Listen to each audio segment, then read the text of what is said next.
Hello friends. पनाह की तलाश में तीन औरतें तीन कहानियाँ। माँ दुनिया में सबसे ज़्यादा काबिल एहतराम हस्ती होती है। कहते हैं कि माँ के कदमों तले जन्नत है, लेकिन मैंने जिस औरत की कोख से जन्म लिया शायद वो माँ के रुतबे के लायक ही न थी। मेरी माँ बदचलन ना थी, मगर पहले शौहर से ना बनी तो अपनी मर्जी से दूसरा निकाह कर लिया। ये माँ की मेरे बाप से दूसरी शादी थी। इन्होंने मेरे वालिद की मोहब्बत में मुब्तला होकर पहले शौहर से तलाक ले ली थी। अब्बू का पहली बीवी से एक बेटा था और अम्मी दूसरी शादी से कब्ल तीन बच्चों की माँ थी। मेरे वालिद से शादी के बाद अल्लाह ताला ने इनको फिर औलाद से नवाजा और हम दो लड़कियां इनकी कोख से पैदा हो गईं। बचपन कुछ ऐसा खुशगवार ना गुजरा, मगर जब होश संभाला खुद को बहुत बेचैन माहौल में फंसा पाया। जाने ये कैसी मोहब्बत की शादी थी कि अम्मी अब्बू की एक मिनट ना बनती थी। हर वक्त दोनों के बीच दांता किलकिल रहती, और जब बात मार कुटाई तक पहुंच जाती तो हम बच्चे कोनों खुदरों में जादू पकते। ये तूफान रोज ही उठता, मगर इसका अंजाम कहीं नजर ना आता। हमारे घर के हालात ही कुछ ऐसे थे कि तालीम का हर्ज हो रहा था और माँ को इस बात का एहसास ना था कि तालीम जिसको जेवर कहा गया है, इनके बच्चे इससे महरूम रह जाएंगे। बिलाखिर घर का घरवा हो गया कि जिस घर की असास ही गलत रखी जाए वो कैसे आबाद रह सकता है।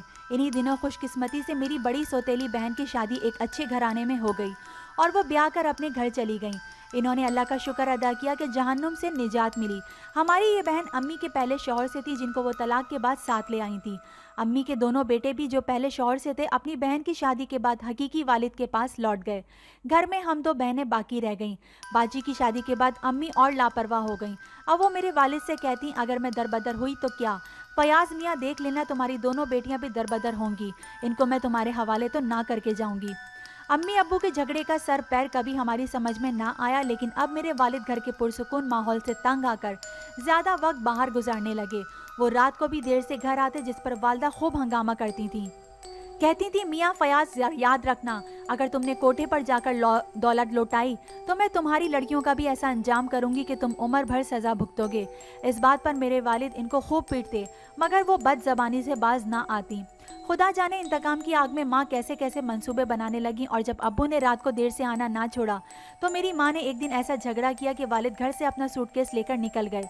शाम तक हमारी माँ बैठकर रोती रही। जाने फिर क्या जी में समाई के जेवरात, नकदी और कुछ कीमती असासा समेत वो हमको साथ लेकर बाजी के घर चली आई। इन दिनों में 7वीं और नीलो 5वीं में थी। अम्मी के इस इकदाम से हमारा स्कूल भी छूटा। कहती थी कि ये स्कूल गई तो इनका बाप वहाँ से इनको ले जाएगा, लिहाजा हमारा स्कूल जाना मौकूफ रखा। अम्मी का ख्याल था कि इस एहतजाज पर अब्बू चंद रोज बाद बाजी के घर से हमें आकर ले जाएंगे, मगर वो भी अम्मी से इतना तंग आ चुके थे कि हमें और अम्मी को ले जाने की जहमत गवारा ना की और अपनी पहली बीवी को मनाकर घर ले आए। इसके बाद हमारी वहाँ कोई गुंजाइश बाकी न रही। बाजी ने मुझे साल भर घर पर पढ़ाया और फिर 8वीं का प्राइवेट इम्तिहान दिलवाया। अब मैं उम्र के इस दौर में थी कि जो माओं के लिए बेशुमार अंदेशों को जन्म देता है, मगर माँ को एहसास ना था कि वो दामाद के दर पर पड़ी हैं। अलबत्ता बाजी हमारे बारे में फिक्र रहने लगी थी, क्योंकि इनके शौहर मुझको जिन निगाहों से तकने लगे थे, अपने लिए मेरे वजूद को वो अपने घर में खतरा महसूस करने लगी थी। बाजी का सुकून जाता रहा, वो अब साई की तरह मेरे साथ लगी रहती। मुझको एहसास हो रहा था कि मेरी बहन का जहनी सुकून लुट गया है। मैं बहन को परेशान देकर माँ को एहसास दिलाती कि हम कब तक बहनोई के घर रहेंगे।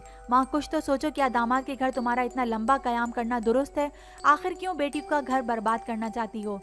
बार बार एहसास दिलाने से अम्मी को फिक्र हुई कि अब मजीद यहाँ कयाम करना ठीक नहीं है। इन्होंने एक सहेली को कहा कि वो बेटी और दामाद के घर से जाना चाहती हैं, मगर कहाँ जाएं? ये समझ में नहीं आता कि कोई रहने का ठिकाना भी नहीं है। वो सहेली मुझे कुछ ठीक ना लगती थी, मगर इसने कहा कि मेरे एक वाकिफकार हैं, मैं इनसे बात करती हूँ, तुम मेरे साथ चलकर इनको अपना मसला बताओ, शायद वो कोई हल निकाल दें। सहेली के इस वाकिफकार का नाम इनाम था। ये एक जमींदार था जिसको इस इलाके में मलिक साहब के नाम से पुकारा जाता था।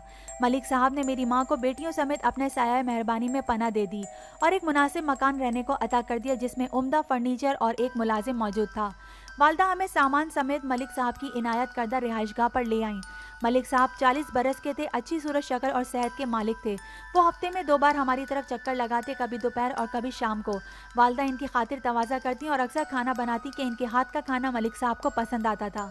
कुछ दिनों बाद मेरी माँ ने महसूस किया कि मलिक साहब मुझको लगावट की नज़रों से देखते हैं, तो इन्होंने बरमला कह दिया कि बेहतर है आप मेरी बेटी से निकाह कर लें, ताकि मुझको एक जायज़ और बाइज़्ज़त ठिकाना मयसर आ जाए।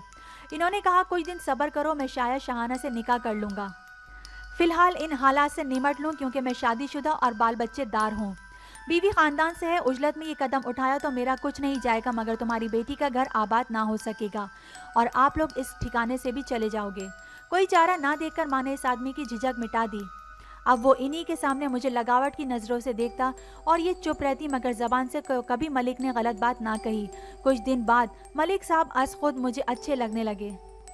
इनकी शख्सियत में कशिश थी कि मेरा जी करता रोज़ आया करें, वो ना आते तो इंतज़ार करती रहती। इनकी जुदाई शाख गुजरने लगी। मलिक साहब के साथ इनका एक दोस्त भी आया करता था जिसका नाम नोमान था। ये इनका बिजनेस पार्टनर था। अक्सर दोनों ड्राइंग रूम में बैठकर बिजनेस के बारे में बात किया करते थे। मलिक साहब ने मुझसे अभी तक लगावट कायम रखी थी मगर मेरी पाक दामनी की तरफ हाथ ना बढ़ाया था। मगर नोमान दूसरी तरह का शख्स था। इसकी मैली नज़रें मैं खूब पहचानने लगी थी, तभी इसके सामने जाने से गुरेज करती थी। ताहम कभी कभी जब मुलाजिम मौजूद ना होता तो मैं ही चाय की ट्रे मलिक साहब और इनके दोस्त के लिए लेकर जाती थी। इन्हीं दिनों ईद आ गई। मलिक साहब मुझे और अम्मी को शॉपिंग मॉल ले गए। ईद की शॉपिंग करवाई। घर आए तो बहुत खुश थे। बोले आज आप लोगों को खुशखबरी सुनाता हूँ कि अगले माह मैं शाहाना से निकाह कर लूँगा। मैंने काफ़ी सोच विचार की है और अब फैसला कर लिया है कि इस तरह आप लोगों को नहीं रख सकता। मैं इंसान हूँ, फरिश्ता नहीं। किसी दिन मुझसे भी कोई गुनाह सरजद ना हो जाए और मुझ पर अल्लाह की नाराज़ी से कोई तबाही आ जाए। मैं दिल से तुमको सहारा देना चाहता हूँ। इनकी बातें सुनकर मैं बहुत खुश हो गई। फिर आखिर मेरा मुकद्दर जागा। मेरा नस्बुल ऐन मुझे मिलने वाला था। मेरी दानिश में मलिक साहब ने मुझे जांच लिया था। अब मैं इनकी बीवी, इनकी इज्जत बनने वाली थी। सोचती थी सदे शुक्र हमसे वाकई कोई गुनाह सरजद ना हुआ कि गुनाह इंसानों को बहुत दिनों तक रास नहीं आता। मेरी माँ का सब्र भी काम आया कि जिन्होंने अपनी मतलून तबीयत और तेज़ मिजाजी से 2 बार अपना घर तो बर्बाद कर लिया था मगर दर बदर होकर शायद इनको शरीफों और शराफत की कदर समझ आ गई थी। सोचती थी कि मलिक सा मेहरबान इंसान अगर बाज़मीर ना होता तो क्या होता। आज जबकि हम मजबूर और बेआसरा औरतें इनके कब्जे में थीं, चाहते तो किसी किस्म का फ़ायदा उठा सकते थे। ताहम इन्होंने शायद मेरी मासूमियत पर तरस खाते हुए ऐसा कुछ ना किया जिसकी वजह से बाद में इनको या हमको निदामत होती। मैं नई ज़िंदगी में आने वाली खुशियों के ख्वाब सजाने में मगन थी और माँ मेरे लिए रोज़ मलिक साहब के ड्राइवर के साथ जोड़े वगैरह ख़रीदने जाती थी। इन्हीं दिनों एक शाम मलिक साहब कुछ जेवरात के डब्बे लाए और अम्मी को लाकर कहा पसंद कर लें, शाहाना को भी दिखा दें। ये कहकर वो पलटे के नोमान साथ है, चाय बनवाइए, मैं इसको ड्राइंग रूम में बिठा आया हूँ। इन्होंने कहा चाय बन गई। मुलाजिम मौजूद ना था। आज भी मैं ट्रे लेकर ड्राइंग रूम में चली गई। पहले भी जाती थी। इसी वक्त गाड़ी लॉक करने मलिक साहब बाहर निकले थे और नोमान अकेला बैठा हुआ था। जो ही ट्रे मैंने मेज़ पर रखी इसने मुझसे अचानक ऐसी बदतमीजी की कि मैं गुस्से से झुंझला उठी और इससे पहले मलिक साहब आ जाते बिना कुछ कहे इनके खौफ की वजह से कमरे से बाहर निकल गई।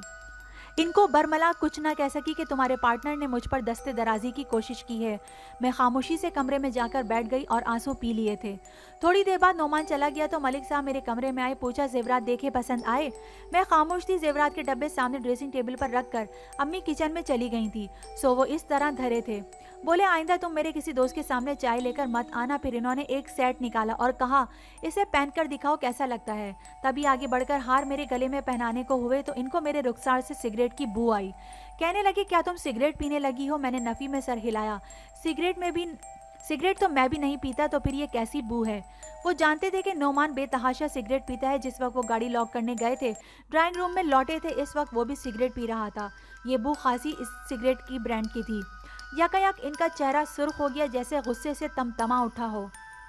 मलिक साहब के बारो बुर्दबार चेहरे पर गुस्से की तपिश और आंखों से लपकते गुस्से के शोले देखकर मैं दम फना हो गया और ज़बान गुंग रह गई। चाहते हुए भी इनके दोस्त की गुस्ताखी को बयान ना कर सकी। ऐसा करती भी तो इन पर शक का दर वाह हो जाता।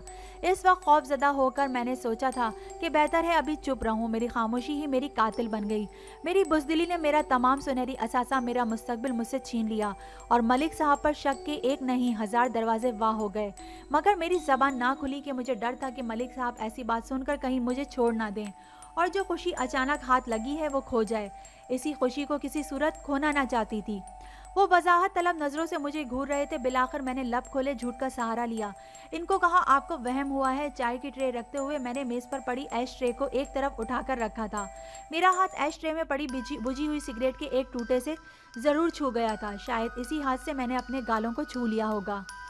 इन्होंने मेरा चेहरा अच्छी तरह हाथ में लेकर रुखसार को सूंघा और बोले तुम झूठ बोल रही हो, चली जाओ मेरे सामने से। ऐसा ना हो कि मैं गुस्से में अभी के अभी तेरा गला दबा दूं। इन्होंने सोने के हार फर्श पर पटक दिया। मैं रोते हुए माँ के पास चली गई। इनको अहवाल बताकर कहा, माँ, इस कमबख्त ने मुझे मोहलत ही न दी कि मलिक साहब से कुछ कह पाती। मुझे मलिक साहब से कितना डर लगता है आप तो जानती हैं। अब बताओ मैं क्या करूं। मैं सिसक पड़ी। माँ ने प्यार से मेरी पेशानी चूमी और तसल्ली दी। इन्होंने मलिक साहब को समझाने और मेरी बेगुनाही का यकीन दिलाने की बहुत कोशिश की। वो ना समझे, कोई सुनने को वो तैयार ही ना थे, बल्कि गुस्सा इनका और सवा हो गया। खुद पर तब काबू ना रख सके और मेरे गाल पर थप्पड़ रसीद कर दिया। बोले, अच्छा हुआ कि वक्त पर तुम्हारी असलियत खुल गई, वरना आगे चलकर जाने क्या होता। मैंने माफ़ी मांगना चाही। इन्होंने धुतकार दिया। माँ से कहा कि तुम लोग जहाँ चाहो चले जाओ। मैं 3 दिन की तुम लोगों को मोहलत देता हूँ। अब आइंदा तुम लोगों को यहाँ ना देखूं।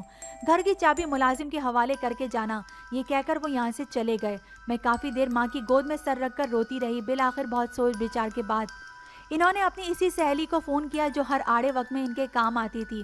आंटी नीमा बोली, बेहतर है कि तुम कोई और ठिकाना ढूंढ लो या बेटी के घर चली जाओ। मलिक साहब का मिजाज मैं जानती हूँ। एक बार किसी से मुंह फेर लें फिर मुड़कर नहीं देखते। इनको समझाना बेकार है। मलिक साहब ने 3 दिन की मोहलत दी थी, मगर 1 माह तक वापस ना आए। इस दौरान अम्मी ने बहुत बार इनको फ़ोन किया कि शायद लौट आए। वो ना आए, बल्कि अम्मी को कहा कि मेरी बीवी एक पाक दामन औरत है, तुम लोग इसकी जूती के बराबर भी नहीं हो। मैं तुम जैसों पर कैसे भरोसा कर सकता हूँ। बाजी से रब्ता किया। इन्होंने कह दिया कि मेरे घर मत आना, तुम्हारी एक बेटी को संभाला, अब अपने मसले खुद संभालो। आंटी नीमा ने एक और जगह हमारे रहने का बिलाखिर बंदोबस्त करा दिया। ये भी एक साहिब हैसियत जमींदार थे, मगर मलिक साहब जैसे ना थे।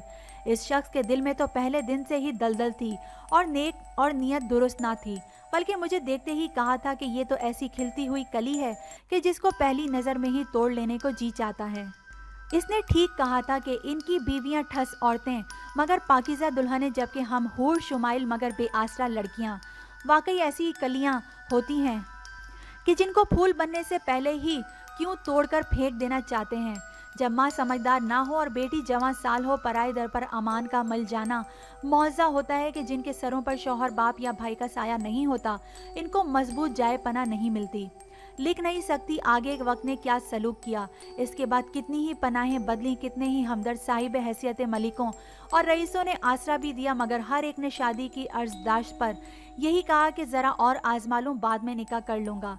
यूं इन्हीं आजमाइशों में ज़िंदगी की शाम हो गई। वो दिन कभी ना आ सका कि मैं दुल्हन बनती और कोई शरीफ ज़्यादा मुझे ब्याह कर घर ले जाता। आज सोचती हूँ कि माँ मेरी छोटी बहन नीलो के लिए रोती थी कि जिद करके बाजी के पास क्यों चली गई। बाजी ने 16 बरस की उम्र में नीलो की शादी अपने देवर से करा दी थी, वरना आज वो बेचारी भी मेरी तरह पनाह गाहें ढूंढती और दुल्हन बनने को तरसती रह जाती। उम्मीद है आपको ये स्टोरी भी पसंद आई होगी। अगर स्टोरी पसंद आई है तो मेरे चैनल को सब्सक्राइब करना नहीं भूलिएगा। Thank you.